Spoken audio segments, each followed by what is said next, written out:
Mesdames, Messieurs, bienvenue sur Mikuba Télévision. C'est parti pour ce grand direct. Le président de la République, Félix-Antoine Tshisekedi Tshilombo, a haussé le ton au cours de son adresse à la nation ce jeudi 3 novembre 2022, au centre duquel la situation sécuritaire qui prévaut dans l'est du pays. Il a ainsi appelé à une mobilisation générale pour défendre la RDC contre les agresseurs rwandais via le M23. Puis, visite du commandant 3e zone de défense, le lieutenant-général Marcel Mbangou et le sous-chef d'état-major des FARDC chargé des opérations et renseignements. Ce jeudi, des unités FARDC engagées sur la ligne de front contre les terroristes du M23 en territoire de Nyiragongo avec pour objectif de reconforter ces militaires au front. Nous parlerons également de l'exploitation minière illicite à la cité Jekamine Mutoshi, cause de plusieurs murs fissurés et des sols affaissés. Les habitants de cette partie de Kolwezi ont invité ce vendredi 4 novembre les autorités à activer la délocalisation. Voilà tout pour le sommaire, le développement dans un instant.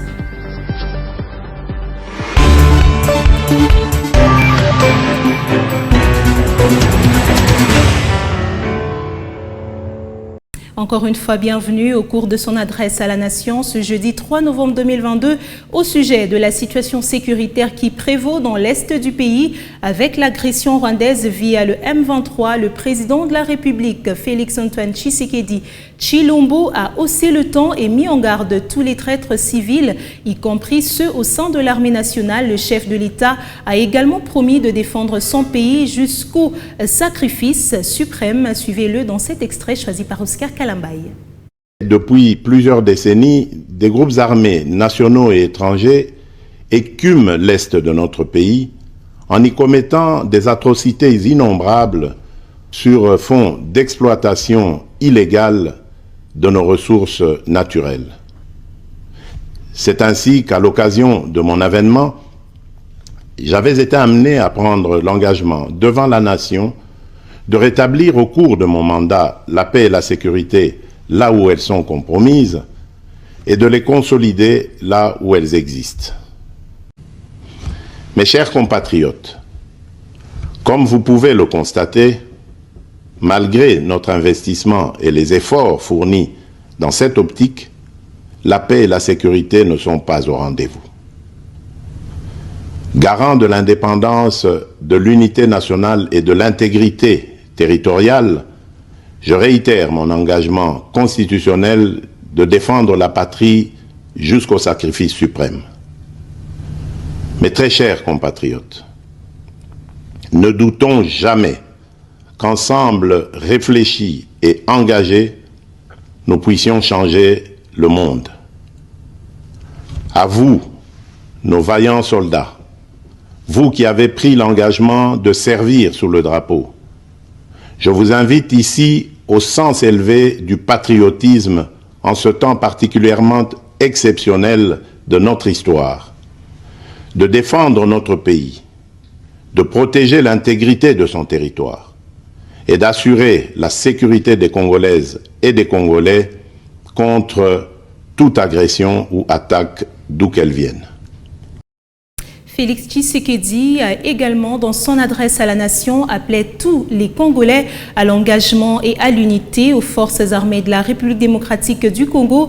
Le président appelle au sens élevé du patriotisme et à défendre, à protéger plutôt le territoire national ainsi que les Congolais et Congolaises. Il a enfin invité tout le monde à la solidité, ingrédient nécessaire à la victoire contre l'agresseur. Suivez le président de la République encore une fois ici dans cet extrait choisi par Léopold Kingou. Mes très chers compatriotes, ne doutons jamais qu'ensemble réfléchis et engagés, nous puissions changer le monde.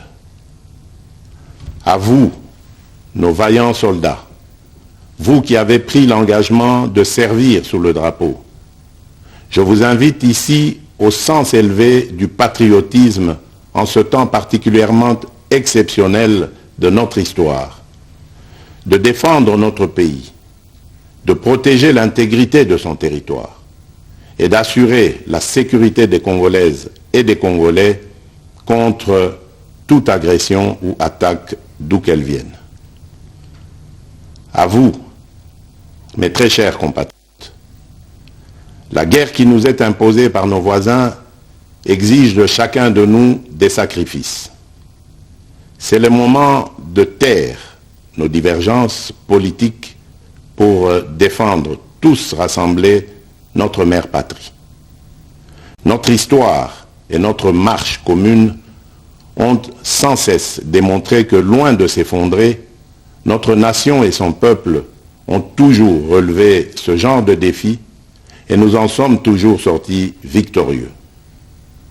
Restons tous unis et solidaires derrière nos forces de défense et de sécurité.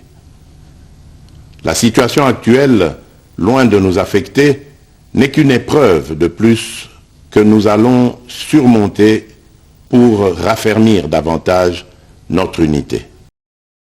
Et après cette adresse, on voit que le mouvement d'élite pour la démocratie et le vrai changement salue les efforts conjugués par le chef de l'État en ce qui concerne la sécurisation de la partie est du pays, appelant ainsi tous les Congolais et les partis politiques de l'opposition à soutenir les efforts du chef de l'État pour bouter l'ennemi dehors. Apollinaire Mbang, président de ce mouvement, et dans cet extrait choisi par Linda Kalinga.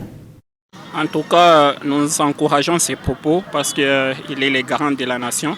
Comme il a pris la décision d'attaquer le Rwanda, et nous apprécions cela. C'est que nous demandons juste qu'il ne puisse pas encore reculer derrière, afin de chercher encore comment négocier, que nos FARDC puissent attaquer normalement afin que la RDC puisse retrouver la paix. Vous savez qu'on a tant négocié avec le Rwanda, donc c'est ce qui nous reste, c'est juste d'être unis afin que le Rwanda puisse sentir la grandeur de ce pays. C'est notre pays qui est agressé par le pays voisin, mais si nous-mêmes nous ne plaçons pas un mot, si nous ne sommes pas unis, je crois que même l'ennemi va chercher comment nous affaiblir davantage. C'est notre pays qui sera par terre et c'est une partie de notre pays qui est en train de partir du côté est. Ce qui se passe aujourd'hui en Ukraine. Et aujourd'hui, nous demandons à tout un chacun, qui est celui de l'opposition, qui est celui de la majorité, que nous puissions nous unir afin de combattre l'ennemi qui nous a tant attaqué, qui nous a tant dérangé du côté est. Parce que vous savez qu'en 2018, il y a même certains territoires qui n'ont pas voté à cause de la guerre. Direction le Nord Kivu, en mission dans cette partie du pays, le commandant 3e zone de défense, le lieutenant-général Marcel Mbangou et le sous-chef d'état-major des FARDC chargé des opérations et renseignements ont visité ce jeudi les unités FARDC engagées sur la ligne de front contre les terroristes du M23. J'y arrive en territoire de Nirangongo. Selon le porte-parole militaire en province, le lieutenant-colonel Njike Kaiko Guillaume, cette visite d'inspection avait pour objectif de reconforter ces militaires au front. Il appelle ainsi la population à avoir confiance au FARDC. Les détails dans cet élément de Patrick Sialoua. Route Goma-Rutshuru, quasi déserte, au niveau de Kibumba. Une trentaine de kilomètres du chef-lieu du Nord Kivu, nous sommes dans la zone des combats. Visité ce jeudi par les sous-chefs d'état-major chargés des opérations, le général-major Jérôme Chiko Chitambwe et les commandants 3e zone de défense, le lieutenant-général Marcel Mbangou. Une visite d'inspection des troupes engagées sur le front contre les terroristes du M23, appuyés par l'armée rwandaise, déclare les porte-parole militaires en province, le lieutenant-colonel Njike Kaiko Guillaume. Écoutez, il s'agit d'une visite d'inspection et de commandement. Les commandants 3e zone de défense et les sous-chefs ayant en charge les opérations ont tenu, n'est-ce pas, à se rendre compte de l'effectivité de la réorganisation des éléments des forces armées de la République démocratique du Congo sur l'axe Kibumba, en prévision bien évidemment de manœuvres à venir. Pour les porte-paroles militaires en province, la population doit avoir confiance en son armée. Les forces armées de la République démocratique du Congo vont tout mettre en œuvre, n'est-ce pas, au regard des moyens déjà à notre possession, pour que la population, notre population de Rutshuru puisse rentrer dans son milieu naturel. Il n'y a pas à craindre parce que déjà les forces armées de la République démocratique du Congo ont déjà contenu, n'est-ce pas, l'ennemi, et je pense que la population de Goma doit se rassurer n'est-ce pas, par rapport aux actions que mènent les éléments des forces armées de la République démocratique du Congo, mais surtout de ne pas se laisser entraîner par les rumeurs, car les forces armées de la République démocratique du Congo sont plus que déterminées à sécuriser sa population et à mettre, n'est-ce pas, les 1-23 et leurs alliés de l'armée rwandaise hors du territoire national.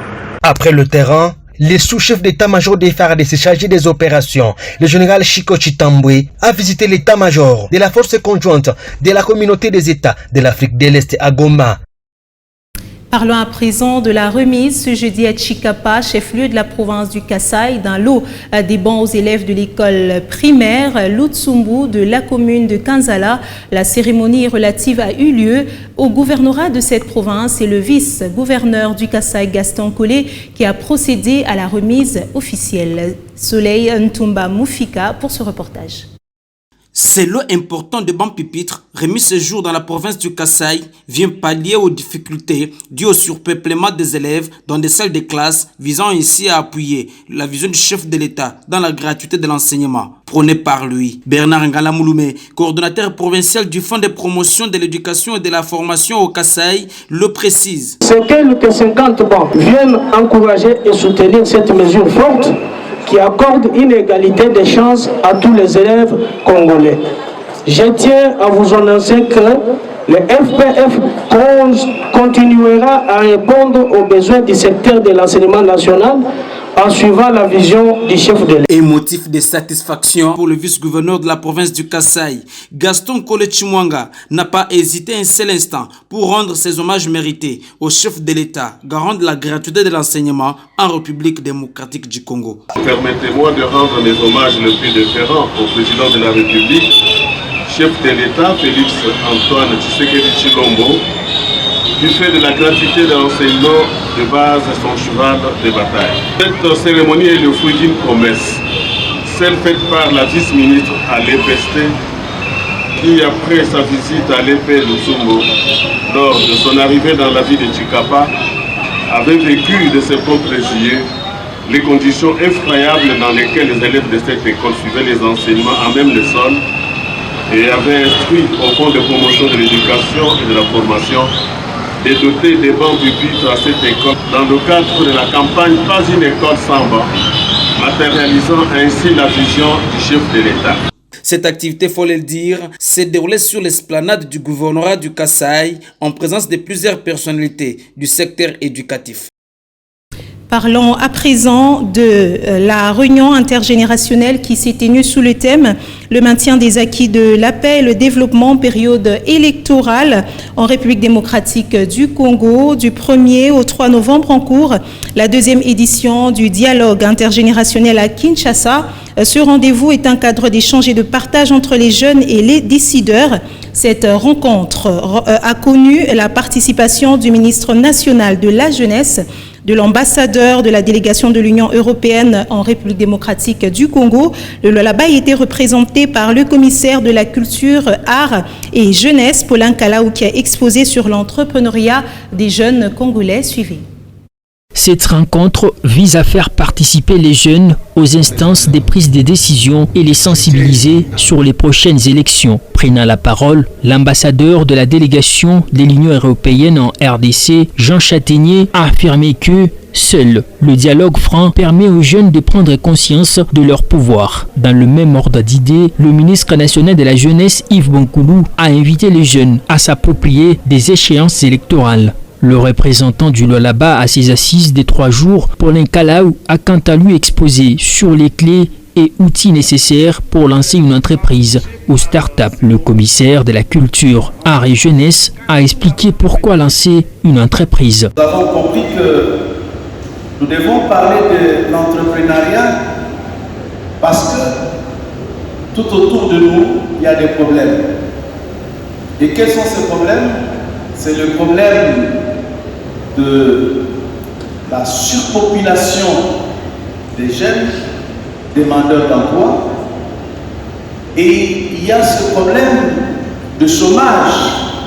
Chaque année, sur le marché d'emploi, il y a un grand nombre de gens qu'on déverse. Et ces gens-là, ce sont des candidats demandeurs d'emploi. D'où l'importance de parler de l'entrepreneuriat et de créer de petites entreprises afin de pallier à ces problèmes de chômage et de la sous-population justement des jeunes. Plusieurs thèmes ont été développés au cours de ces assises, à l'instar de la lutte contre la corruption en RDC. Dialogue intergénérationnel est une plateforme pour la culture de la paix et l'inclusion des jeunes dans les instances de prise de décision. Cette rencontre a été organisée par le gouvernement congolais en collaboration avec les partenaires de l'Union africaine et de l'Union européenne. Autre chose à présent, dans le souci majeur de protéger les infrastructures routières au Lualaba, en général et en particulier à Kolwezi, l'exécutif provincial travaille matin, midi et soir pour offrir à la population un résultat des travaux considérables tout en restant attentif aux cris des administrés pour ne rien faire à moitié. Suivez ce reportage de la cellule de communication du ministère des Infrastructures. Toujours prêt et attentif aux cris de la population, le ministre provincial des Infrastructures et Travaux Publics au Lualaba, le dynamique Machata Kayembe Célestin, a dépêché son conseiller sur terrain pour se rendre compte de petites remarques observées après la tombée de la pluie. Sur place, les habitants du Kamassar, au départ satisfaits des infrastructures routières battues à ces coins de la ville, mais inquiets de voir quelques petites détériorations, et pour sa protection, ces citoyens du Kamassar s'expriment. Ona makazi mama fifia unafanya iko ya mzuri, ndio tuenda kuonesha ba ku ministère ya infra bakuye bangarie kamvula kadoko mais karanza déjà ma dégâts comme ça baone façon ya ku réparer i balabala parce que ndio balabala iko presque moya mkamasar bana réhabiliter iko intérêt ya bantu bote kama na labika vraiment bantu batawa tena enclavé sa vitokuya zamani. En qualité de l'envoyé du patron des ITP du Lualaba, le conseiller Mukoji Etienne promet à cette population de faire rapport au plus vite possible à qui de droit, question de quelques correctifs. Et nous sommes descendus sur le terrain pour l'impulsion du ministre des Infrastructures, son Excellence Machata. Nous avons constaté qu'ils avaient raison. La route a été très bien faite, mais le drainage d'eau. Donc nous devons recommander à l'entreprise TOA de faire le drainage, donc l'assainissement de la route. On ne peut pas faire une route sans drain, parce que l'eau est l'ennemi numéro 1 de la route. Voilà le souhait de la Jeanne d'Arc, Fifi Masuka Saini, vice-gouverneur. En cas de réclamation, les portes sont grandement ouvertes en vue d'améliorer la qualité de travaux effectués par différents entrepreneurs au Lualaba, comme c'est le souhait de son Excellence Antoine Félix Tshisekedi Tshilombo, président de la République.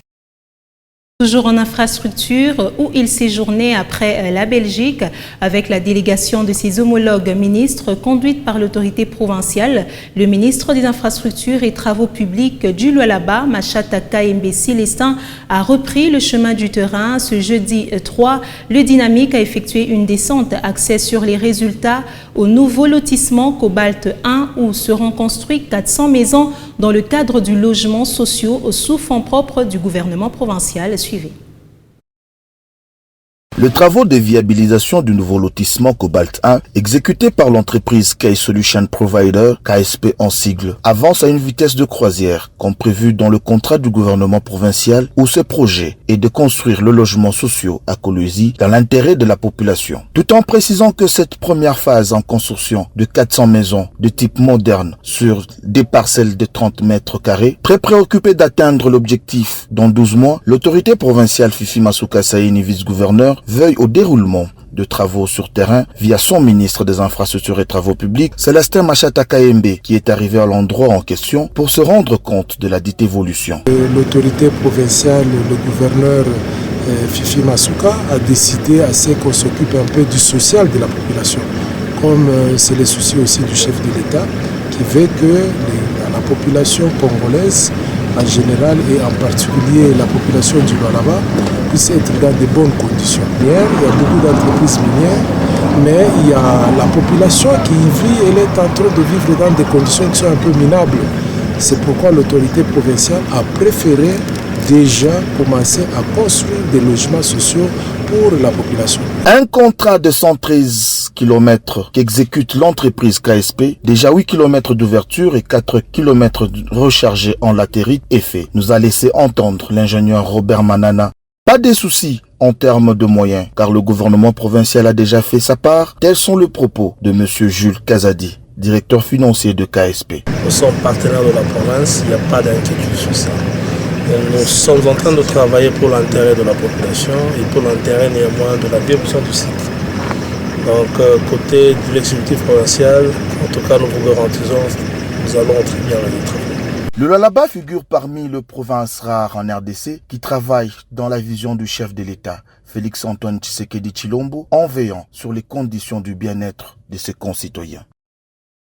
Une nette différence entre les Chinois et les Congolais du point de vue alimentaire comme sanitaire est palpable dans les entreprises minières. C'est notamment au sein de Shangtun Congo Ressources, la commission mixte Assemblée provinciale et gouvernement provincial du Lualaba l'a constaté. Le superviseur de la dite commission, l'honorable Gaston Mouchid, a interpellé les responsables de cette entreprise, leur recommandant d'améliorer les conditions de travail de tous. Reportage.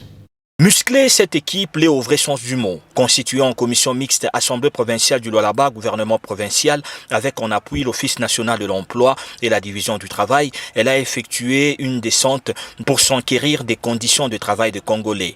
Avec pour superviseur l'honorable Gaston Mouchid, cette équipe dans laquelle se trouvent aussi les honorables députés Trésor Chikambi, Michael Ben Kassongo, Pierre Kambouang Chikout et le ministre provincial du Travail Jules Kabouit s'est rendu à Shangtun Congo Ressources. Ici, 1074 Congolais, dont 2 femmes seulement, y travaillent. La délégation a fait la ronde de l'entreprise pour avoir une idée sur les conditions hygiéniques et le traitement des agents. Il ressort qu'il y a beaucoup à améliorer. Une discrimination entre les Chinois et les Congolais du point de vue alimentation et toilettes. Une nourriture préparée dans une fournaise et transportée dans des brouettes malpropres. Les toilettes pour Congolais sont piteuses. Voici entre autres le sort réservé aux Congolais. L'honorable Gaston Mouchid a eu des mots justes pour interpeller. Je disais qu'on a trouvé qu'il y a des gens qui n'ont pas les tenues qu'il faut, qui n'ont pas de souliers, qui n'ont pas les équipements, qui n'ont pas tout ce qu'il faut. Alors que vous dites que tous les 6 mois, vous donnez les équipements qu'il faut pour que les gens travaillent dans la sécurité.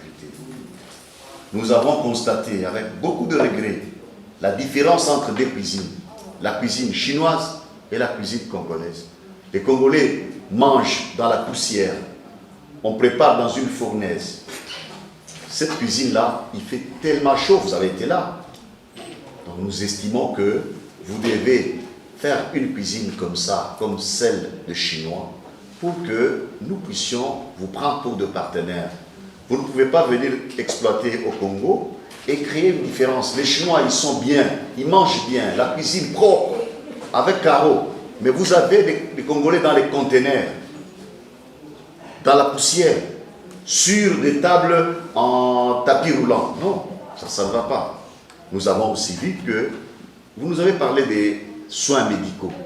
Les conteneurs là-bas que nous avons vus, ce n'est pas ça un centre de santé, ce n'est pas ça un dispensaire. C'est un conteneur où il fait d'ailleurs très chaud, où il y a un médecin pour 1074 agents. C'est insuffisant. La bonne condition de travail des Congolais dans les entreprises minières préoccupe au plus haut point l'Assemblée provinciale du Lualaba et le gouvernement provincial.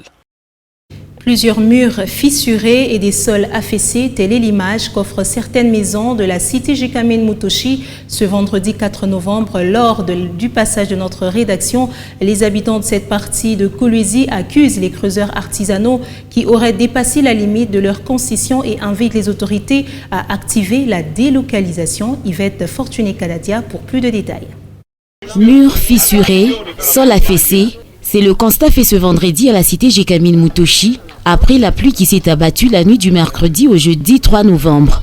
Les victimes pointent du doigt les creuseurs artisanaux œuvrant dans la concession de Chimaf.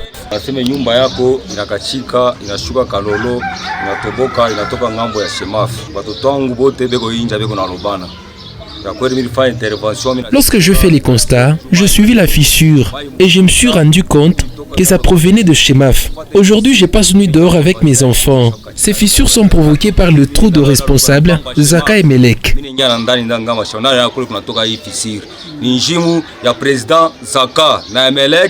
na double na nani ya huyu Nick imanjibu yote iko hapa.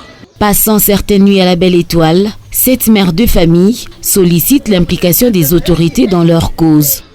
Ba président Shimarayu asema imanji ma plainte tunaipeleka sana. Shimarayu asema njimu inatoka ni mule mkomia code.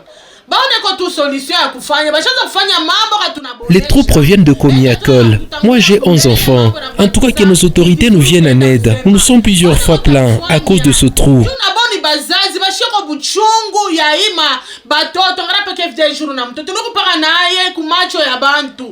Dans ces parcelles, aucun puits n'est visible, ce qui rejette l'accusation selon laquelle ces propriétaires des maisons auraient fait les creusages artisanaux, renseigne le président du comité des victimes.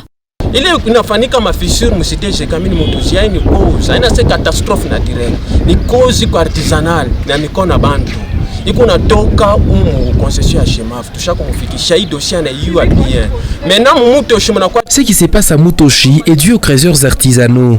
Il y a aussi ceux-là qui subissent les conséquences du creusage qui se passe dans la concession de Shemaf. Bona oba na yua ke y a un comité moi iko n'existe iko na faire dénoncer mouvement ile iko nafanyika pale ndipo mimi nilipata appel yangu kusubuhi bananita ke niko kushuka huko chini mimi nilifika huko chini mimi na vivre c'est déplorable. Le chef des cellules trouvées sur place promet de faire part de son constat à la hiérarchie. En même temps, le danger reste permanent. Ce 4 novembre, les journalistes du Lualaba étaient en atelier organisé par l'Observatoire de la liberté de la presse en Afrique, OLPA en sigle, dans la salle de réunion du ministère provincial de l'Intérieur. Les communications assises en gravité autour du traitement de l'information en période électorale. Grâce Kalong. Une journée a suffi aux journalistes du Lualaba pour des échanges axés sur les enjeux de la période cruciale des élections qui se profilent à l'horizon dans un atelier organisé par l'Observatoire de la liberté de la presse en Afrique, OLPA en sigle, c'est vendredi 4 novembre. L'accompagnement de la presse locale par les autorités provinciales du Lualaba, la problématique de la liberté de la presse dans la province, ainsi que le regard critique de la centrale électorale sur la couverture médiatique des élections passées et pistes de solutions, voilà là le thème développé respectivement par le directeur provincial adjoint de la communication et représentant de l'autorité provinciale, Philippe Benga, le président de la commission de discipline et éthique professionnelle de l'UNPC Lualaba, Gomer Dipang, ainsi que le secrétaire exécutif provincial de la CENI Jean-Paul Chikind. Peu après le mot de bienvenue de la représentante de l'ONG OLPA et l'allocution du président de l'UNPC Lualaba, Philippe Benga, représentant de l'autorité provinciale empêchée, ne pouvait que saluer l'initiative. Traiter l'information en période électorale. Nous sommes en train de mettre à votre disposition de la matière qui vous aidera à vous conduire correctement dans cette période-là cruciale. Ça, c'est parmi les actions que l'UNPC a commencé à mener. Les médias ne doivent pas prendre de couleurs. C'est là qu'il faut insister. Si réellement les médias, tels que nous sommes ici, nous avons un contrat avec eux, voudraient bien réussir, ils doivent faire comme le secrétaire général des Nations Unies. Pour sa part, Jean-Paul Chikind a mis en lumière son parcours ainsi que son expérience en mettant un accent particulier sur le point forts et faibles de l'apport des médias dans la période électorale après l'intervention de Jenny Gomer Dipang de l'UNPC qui s'est lui apaisanti sur l'équilibre, la précision ainsi que la clarté dans le traitement de l'information électorale en appelant les uns et les autres à la maîtrise de la loi électorale. Je ne suis jamais